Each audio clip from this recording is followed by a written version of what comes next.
আজি ৰাতিপুৱা মোৰ এয়া থালিখন চাই লওকচোন, মানে ব্ৰেকফাষ্ট আৰু ৰুটি এখন বনাই লৈছোঁ, লগতে ৰসগোল্লা এটা, আৰু এয়া আলু ভাজি, তাৰপিছত জলকীয়া ভাজি আৰু অলপমান জাম, আৰু মানে সৰু এটা ঘৰৰ জলকীয়া, কণ জলকীয়া এটা লৈ লৈছোঁ।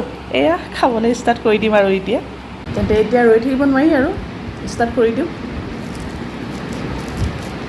আপোনালোকেতো খাই মেলি আজৰি হ'ল চাগে। মোৰ মানে উঠাও আজি দেৰি হ'ল জানেনে অলপ, সেইকাৰণে আৰু খাওঁতেও অলপ দেৰি হৈছে আৰু।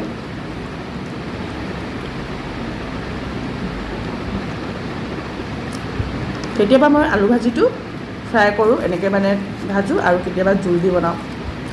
জোল দি বনালেও খাই বহুত ভাল লাগে, এনেকৈও খাই ভাল লাগে।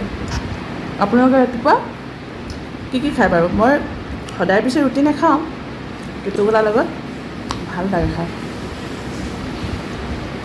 আৰু তাৰ লগতে জলকীয়া আচাৰ আৰু ঘৰৰ কণ জলকীয়া।